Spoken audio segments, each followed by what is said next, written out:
लाल किले पर हुए धमाकों को लेकर जो जांच एजेंसियां हैं उन्होंने अपनी जांच का दायरा काफ़ी बढ़ा दिया है। अब ये दायरा जम्मू कश्मीर से लेकर फरीदाबाद, सहारनपुर और लखीमपुर खीरी, लखनऊ तक फैल गया है।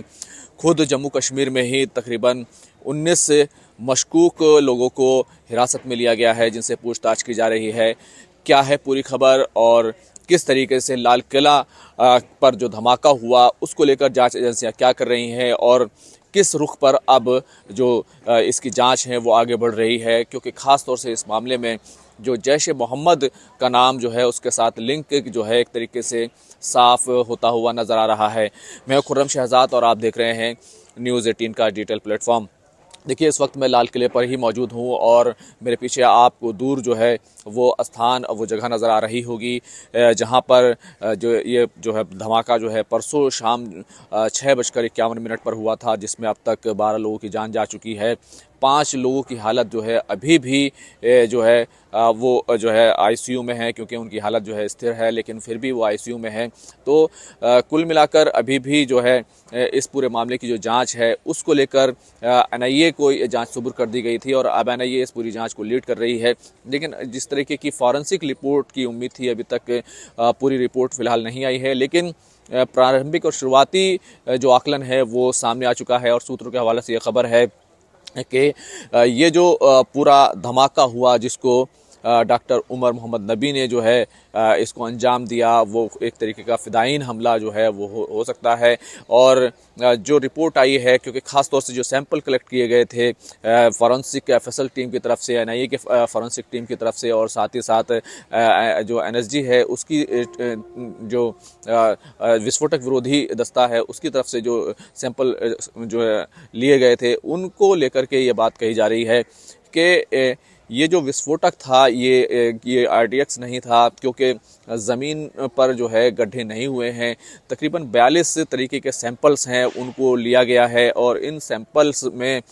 ख़ास तौर से जो गाड़ी के पुर्जे हैं, जो वहाँ पर केमिकल्स है वो, और साथ ही साथ जो बॉडी पार्ट्स हैं उन सभी को लिया गया है। तो एक तरीके से जांच जो है वो अब धीरे धीरे जो है आगे बढ़ रही है और शुरुआती रिपोर्ट ये कहती है कि अमोनियम नाइट्रेट टाइप के किसी प्री मैच्योर विस्फोटक का जो है इस मामले में इस्तेमाल किया गया है। लेकिन जिस तरीके से जम्मू कश्मीर से इस पूरे मामले की 19 अक्टूबर को जांच शुरू हुई थी और उसके बाद फरीदाबाद में जितना बड़ा ज़ख़ीरा विस्फोटकों का पकड़ा गया,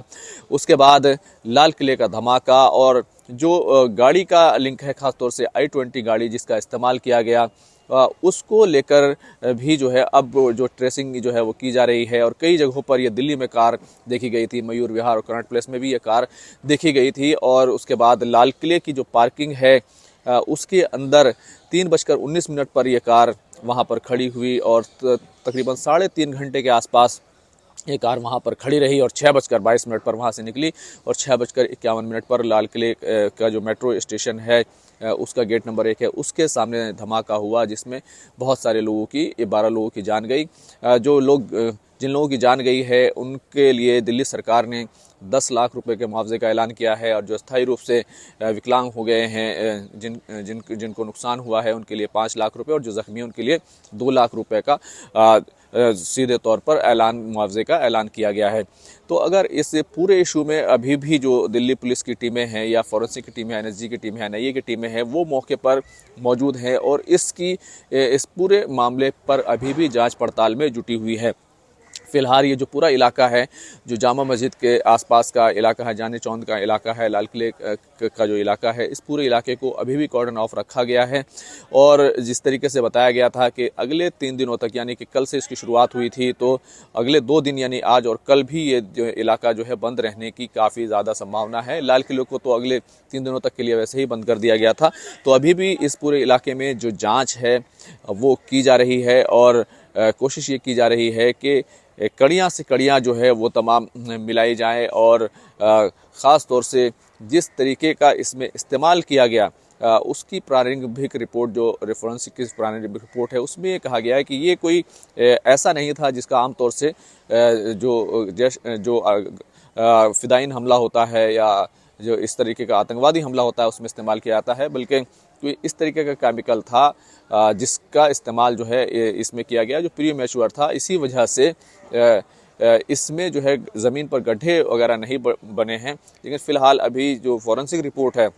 उसका इंतज़ार किया जा रहा है। लेकिन साथ ही साथ इस पूरे मामले में अब भारत सरकार ने जो है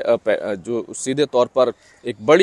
बड़ा फैसला लेने का एक तरीके से फैसला लिया है, क्योंकि शाम को प्रधानमंत्री नरेंद्र मोदी की लीडरशिप में, उनकी चेयरमैनशिप में एक CCS की मीटिंग होने जा रही है, यानी कैबिनेट कमेटी ऑन सिक्योरिटी, जिसमें खुद प्रधानमंत्री उसको चेयर करेंगे, गृह मंत्री अमित शाह उसमें शामिल होंगे और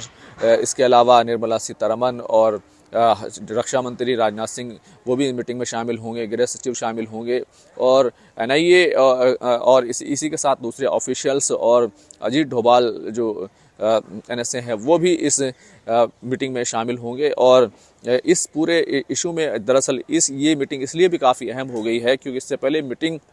ये मीटिंग उस वक्त हुई थी जब पहलगाम में आतंकवादी हमला हुआ था और उसके बाद ऑपरेशन सिंदूर देखा गया था। तो अब बड़ा सवाल यह है कि क्या पाकिस्तान के लिंक के ख़ासतौर से जैश मोहम्मद जो वहीं